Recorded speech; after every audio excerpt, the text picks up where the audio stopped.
Hey guys, welcome to Relatable. Hope everyone's having a wonderful day. Today, I am talking to Victor Davis Hanson.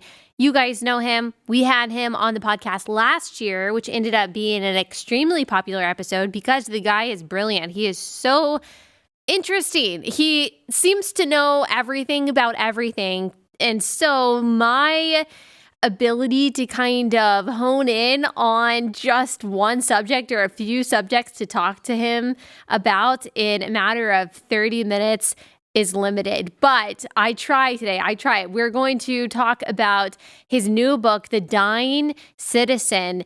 It is not going to end as a depressing conversation about how America is over or anything like that. It might start out that way, talking about all of the things that we are enduring, but we end this conversation with the hope of positive change. But first, he is going to analyze in the very smart way that he does many of the issues that Americans are uniquely facing today and how we got here. Then we'll talk solutions at the end. So without further ado, here is our friend Victor Davis Hanson.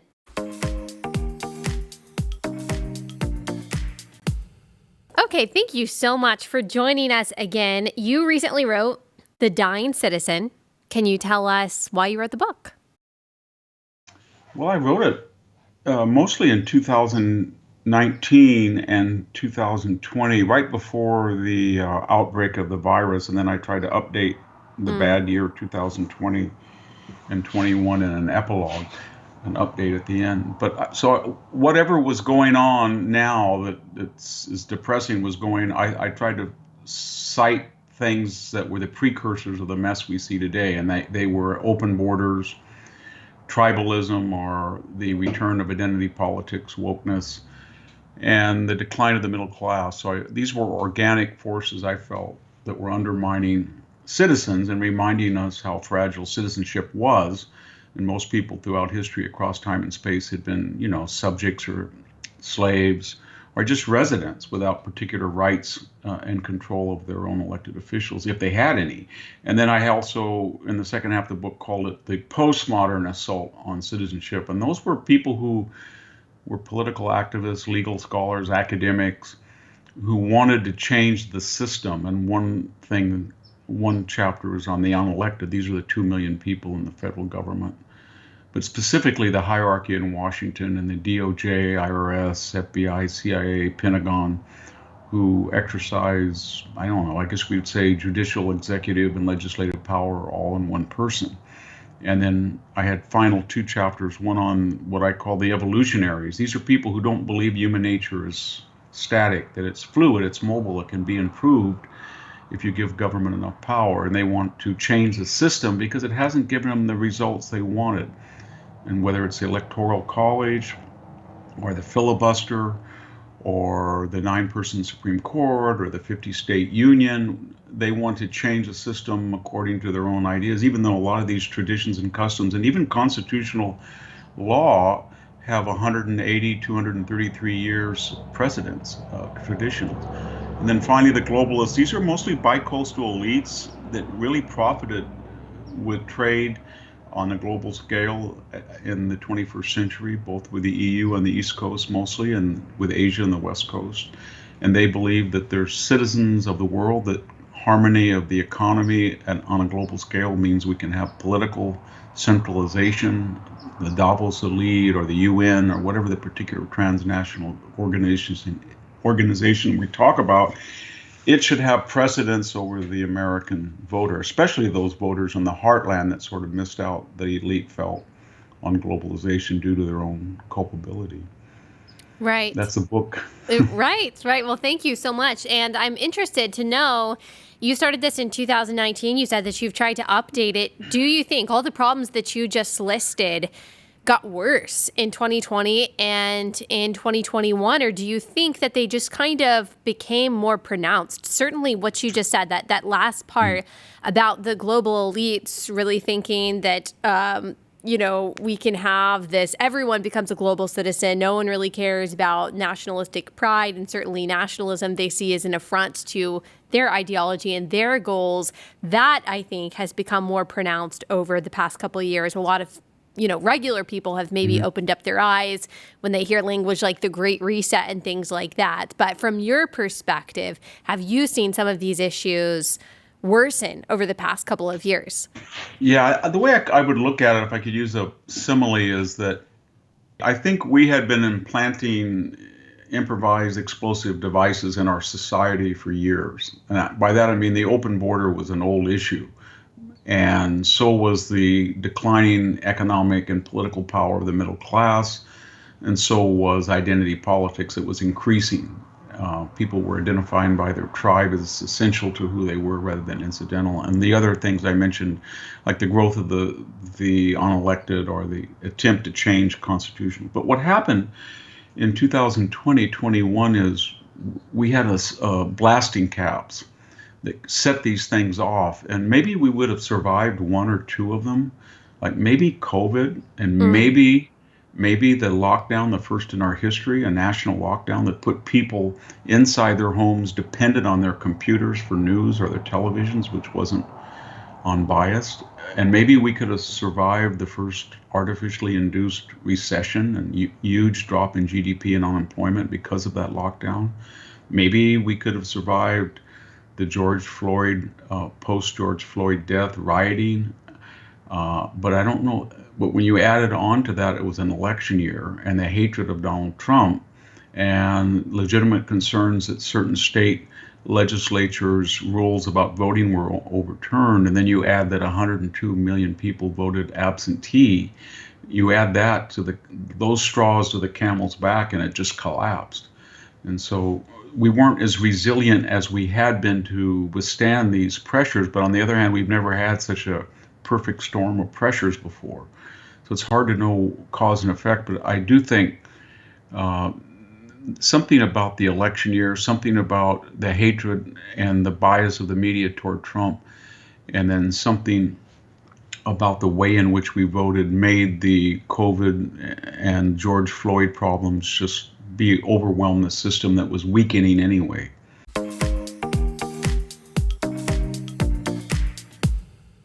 Okay, guys, quick break from my conversation with Victor Davis Hanson to tell you guys about our one and only sponsor for today, and that, of course, is Good Ranchers. So you missed the opportunity to give Good Ranchers as a Christmas gift. Maybe you're still on the fence. That's fine.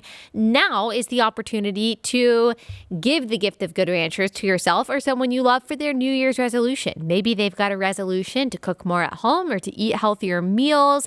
And Good Ranchers makes it really easy to do that because they send better than organic chicken or craft beef right to your front door. You don't have to go to the grocery store and pick out the meat. They are ensuring that you get high quality meat from exclusively American farms. They are on a mission to revitalize the farming industry in the United States that has been completely wrecked over the past several years because we rely on imported meat. So if you care about that, if you want to put America first, if you care about American farmers, if you want to support an American company, Good Ranchers, that is run not just by conservatives, but also by Christians, then why not buy your meat from Good Ranchers?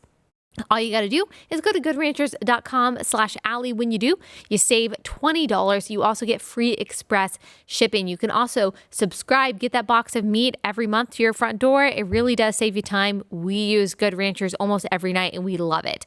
Go to goodranchers.com/Allie or use promo code Allie for $20 off and free express shipping. That's goodranchers.com/Allie, goodranchers.com/Allie.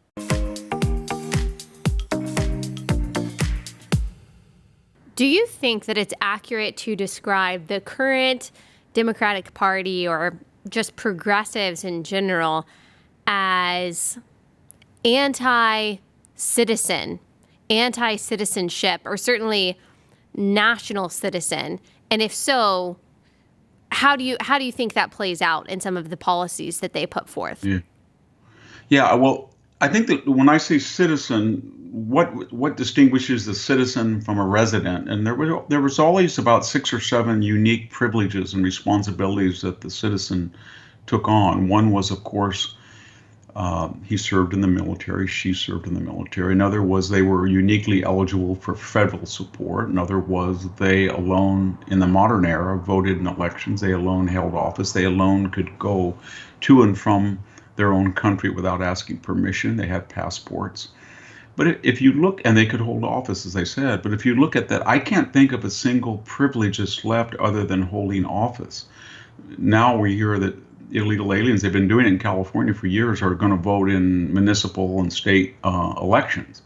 Maybe not yet because it's against the law in federal elections. So we are eroding the idea of citizenship. And that's because mostly of numbers.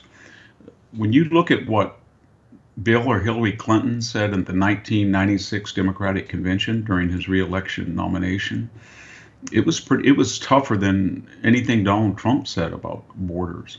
They were talking about illegal alien as a plague, alien influxes as a plague upon the land, that they had to enforce the law. Chuck Schumer outdid them.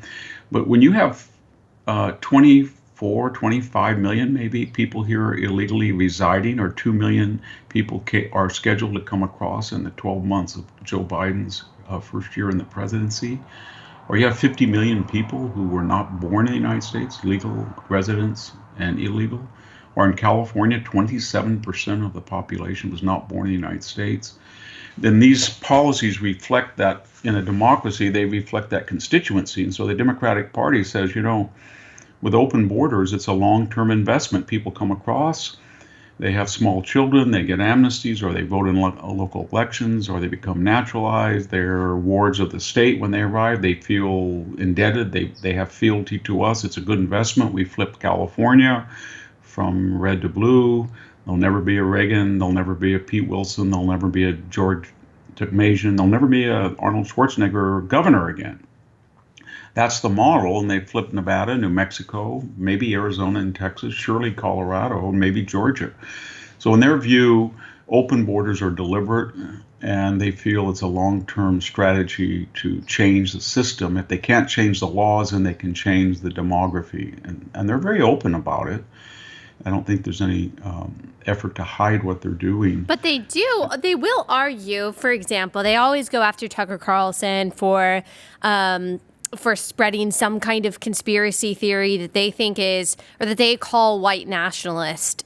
That they would say, oh, he's arguing that we're trying to reduce the white population and replace it with a brown population. But like you said, they are open that demographic change is good for the Democratic Party, and open borders lead to that demographic change. And so why do they kind of play this game, do you think, of simultaneously trying to hide and obscure that strategy from happening and calling anyone who calls it out racist, while simultaneously they are open about it? They want this. They want citizenship to be more flux for the reasons that you just listed.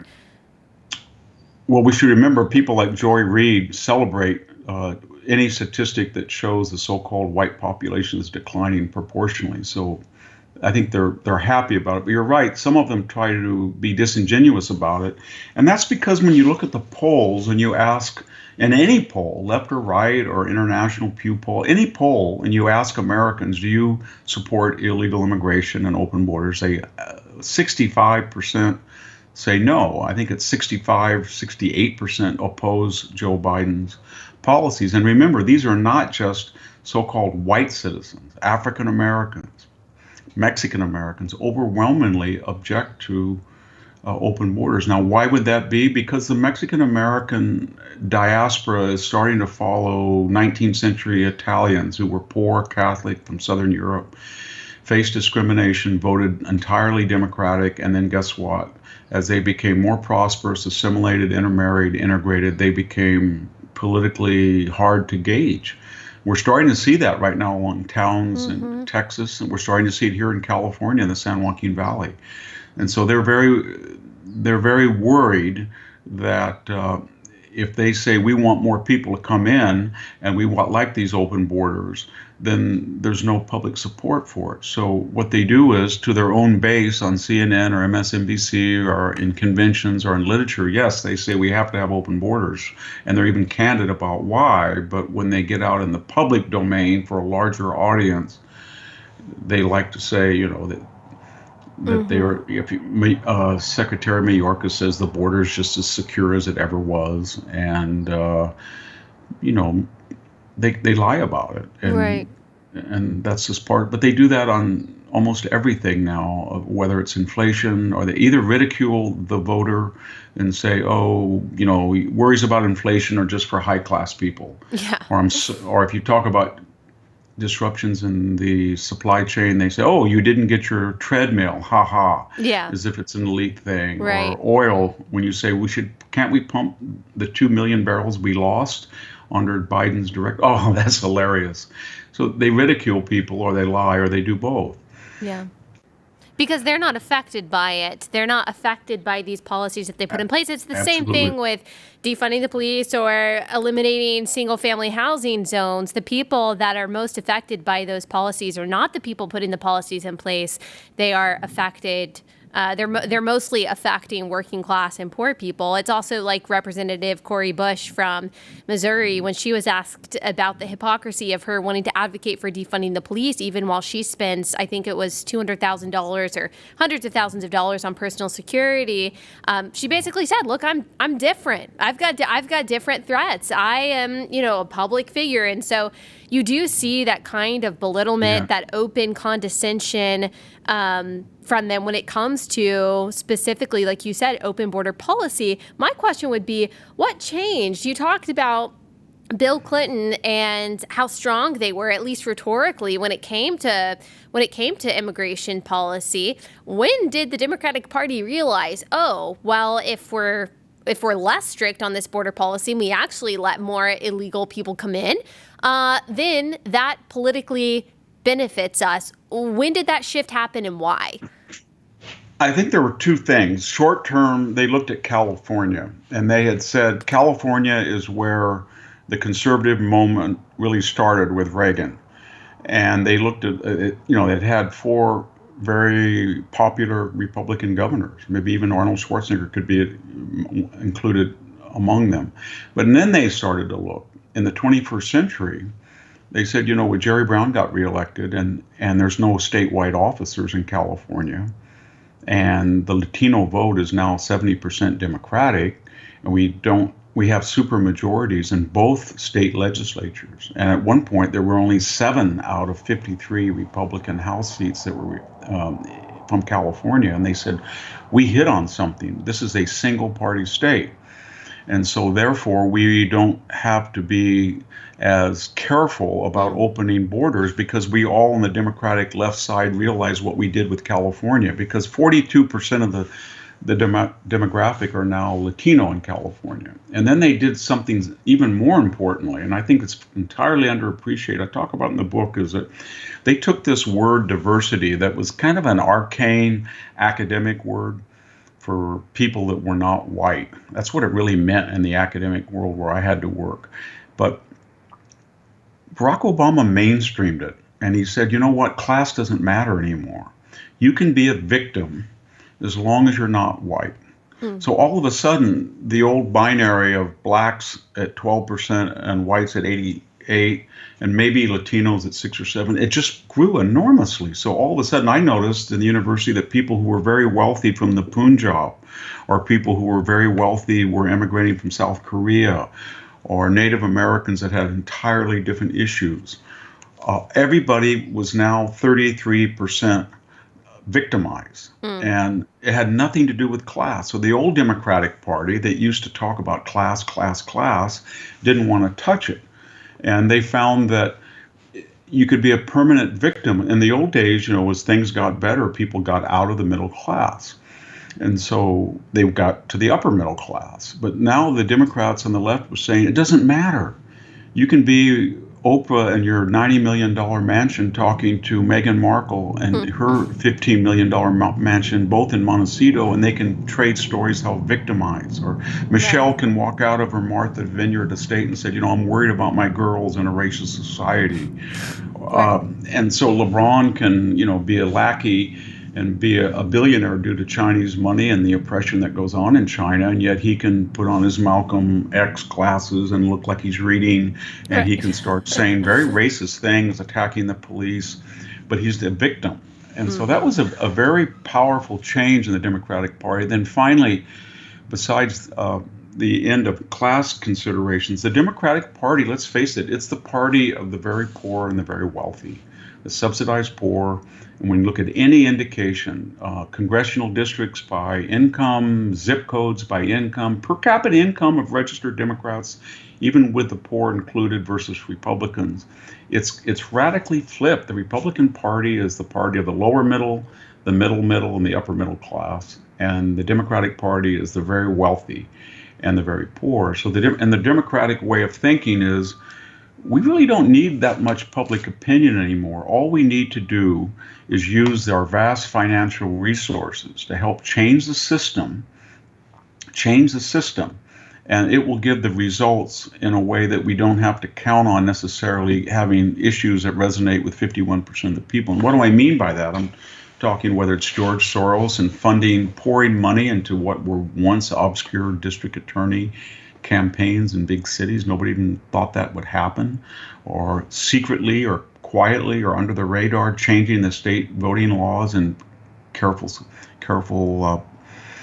swing states. Or maybe you could say Mark Zuckerberg infusing $414 million in select precincts in swing states. So they had ways of massaging the vote that were legal, but they reflected the vast resources. So they were the very wealthy, and you're absolutely right. The wealthy Democrat is never subject to the consequences of his own ideology. So whether it's living in gated estates in Palo Alto or Menlo Park and then damming the uselessness of walls on the border, or just talking about we don't need water transfers for agriculture. That's so 19th century, but we do need Hetch Hetchy water for the Bay Area from the Sierra. Almost every issue, it's predicated on the idea that, remember when John Kerry said that when he was attacked for using a private jet, and when he was going to Davos and all over the world, he said, I need this so I can more effectively be an advocate for reducing the carbon footprint of my private jet. And so that's who they are now. They're very wealthy people, and they're sort of like the best image I always have is a medieval society. You know, I'm a historian, and you look at Europe between 800 and 1400, and that's exactly what it was. It was a feudal elite in a keep, and then there were peasants. There weren't citizens. Right. And that's what they are doing. They absolutely despise the middle class. They always have, but they feel the middle class lacks the romance of the poor, and it doesn't have the taste of the rich. And they just can't stand it. You can really see it when remember the CNN reporter went to a Trump rally and said, I have more teeth than everybody put together. Wow. And yes. Then you and Anderson Cooper said something similar. I think it might have been after January 6th. I don't know. But he said, they're just going to stay at the Holiday Inn and eat Olive Garden. Yeah, he did. And Peter Strzok said he went to Walmart and you could smell them. And then we had all those, Joe Biden said these are chumps or dregs. Obama started it with deplorables, and then Hillary really trumped that with he said clingers, excuse me, and then Hillary trumped that with deplorables and irredeemable. Right. Right. So we do see that kind of antipathy towards the working class. And I guess that answers a lot of what you just said, answers a question that I think so many people are asking about the Biden presidency right now. Is that why are they doubling down on things that are not ending well, that are not having a good effect? Like, why hasn't he gone back on his energy policy that is obviously making gas prices rise? Why do they seem to be actually maybe okay with inflation? Why are they exacerbating our economic problems by trying to push forth this unconstitutional vaccine mandate? Why does it seem like they just don't care that the results of their actions are not good? And I guess you answer that in saying that they don't really need the consent or the approval of most Americans. But my question is, okay, what are they going to do, though, for the midterms? What are they banking on? Why are they doing so many things that are so widely unpopular, knowing that there will be another election? Yes. So they have 2 points of view. One is they're optimistic, and one is their fallback position. Their optimistic view is they're in a media bubble to begin with. But as Ben Rhodes said in the Obama administration, the media are 30-somethings, they know nothing, and we create echo chambers. So they feel they manipulate and can count on the media. So, and we just talked about some examples. Inflation, the media will take care of it. They'll just say it's a high-class worry. Borders, they'll just report that the Border Patrol is whipping innocents on the border. They've already done that for us. Afghanistan, they'll say that it was one of the greatest logistical successes in our departure, not an absolute humiliating defeat. They can say the media Rittenhouse, he is a white supremacist and he shot down 3 upstanding heroic people. He should have, if he had any guts, hit him with his fist. Or the Waukesha murders. It's a self-piloted SUV. It has nothing to do with race. So they count on that media narrative. And they've been very successful at that. I mean, 6 out of the last 7 popular votes they have won at the presidential level, even though at the local and state level they haven't done very well. And even we being the conservatives or Republicans have not won 51% of the popular vote since 1988. Wow. Since George W. Bush beat Dukakis. But we've been very successful at local where the national media is not as important. And Obama lost over 1,100 state and local seats when he was president, even though the media loved him. So that's their position, that they're going to do this as ideologues. And the media is going to make the necessary judgment. Now, when that starts to fail and the media starts to be completely discredited, and it gets worried that, they've got nuts on there that are losing market share because they are corporations, then their attitude changes a little bit. It's kind of like a Leninist position. We don't have public opinion. We know that. Even the media can't lie anymore for us, but we do have 2 years where we have control of all the branches of government. Maybe not the courts completely, but we do have a legislative and president. And we're going to ram this stuff through, and we're going to institutionalize it. So they're going to run up in this 2 years at least. They're going to run up another $5 to $7 trillion in debt. That's good from their way of thinking. That's modern monetary theory. More inflation that erodes the power of capital that have it and gives it to people who don't. They're going to cut back severely on fracking, horizontal drilling, pipeline construction. That will take years to redress. They have really set back racial relations 50 years. They have made race essential to who Americans are, not incidental. They think that's going to be institutionalized with critical race theory and stuff. So in their way of thinking, okay, we were so humane and so morally superior that these dregs and deplorables didn't appreciate us, if that's what they want. And even the media couldn't snap these people out of their stupor. So we're going to push this through, and we got a year to do it, and then we're going to laugh at them because it's going to take years and years to correct. And if we're successful in getting rid of the filibuster or getting rid of the Electoral College or getting more Supreme Court justices, then it definitely won't matter. Then it won't matter, yes. I don't know if they're going to be able to pull it off or not, because a lot of these Democratic House members and people in the Senate, few of them look at those polls and they say, you know what, Joe Biden's going to be gone, but I'm going to be gone too, and I'm younger and I have a career. And so you're starting to see a few people, but it's not really going to hit them until the polls get lower. I mean, if Biden gets down to 33, 32, and people start openly ridiculing them like they're beginning to do, and I think that is on the horizon, then I think you'll see a mass defection before the midterm. Right. Do you think that will allow the country, I mean, it's just one election. Next year's just one election. But do you think that could spell any kind of course correction for the country? I mean, your book is titled The Dying Citizen, but it's not the dead citizen. Yes. So is there hope for turning things around? It almost sounds like from your second answer, talking about everything that America has endured, just the burdens that have been placed on America's cohesiveness over the past couple of years, it kind of sounds like you do not think that we can course correct. I'm optimistic, actually, and I'll tell you why. Most of the people that I speak to that are mobilizing and getting upset about things are young people. And another group, because I live in a community that's about 95% Mexican American. And I think about a third of them are here illegally from Mexico. And they're not from northern Mexico, as happened in the 1950s. They're from southern Mexico, the impoverished indigenous peoples part of Mexico. And I watched that group vote consistently Democratic my entire life. And they're not now. 45% of that group, according to exit polls, voted to recall Gavin Newsom. That was higher than the white vote. And when you look at Mexican American males, it was over 50%. And it's because when you have open borders and you have people coming from Oaxaca into your schools, and there's gang members, they beat up people who don't speak Spanish who are Mexican American. They increase criminality.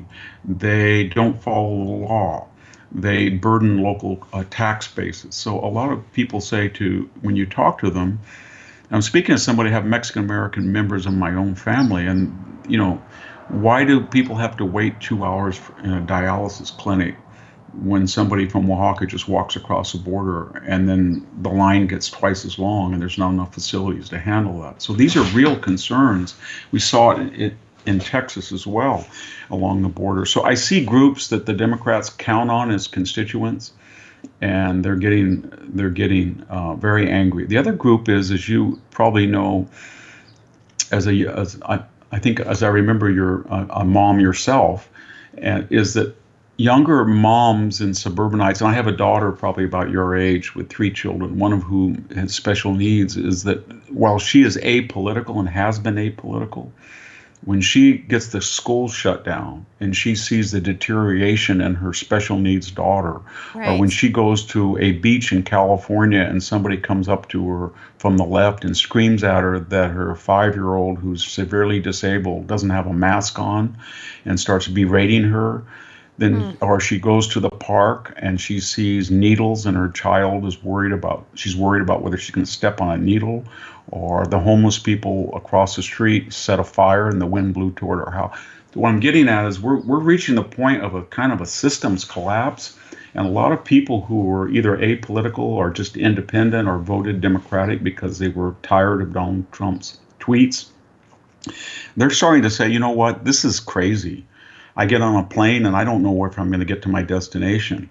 I go to the store and I can't buy a turkey. I want to buy a car. Instead of finding a car, they call me up, the car dealer, and wants to buy my used car.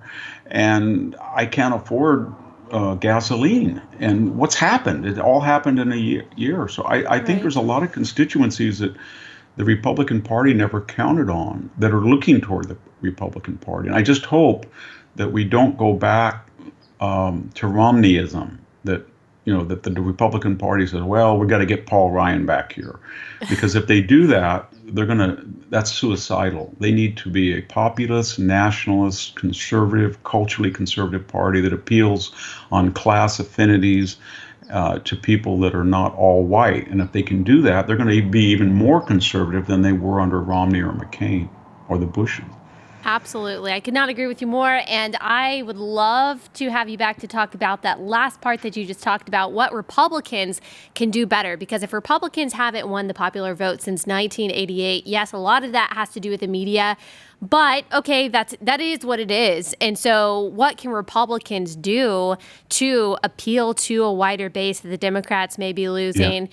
That's a big question. I'd love for you to answer it in the future. For now, I'll let you go. Thank you so much. We will include the link to The Dying Citizen in the description of this episode. I really appreciate you taking the time to come on. Thank you for having me. Thank you.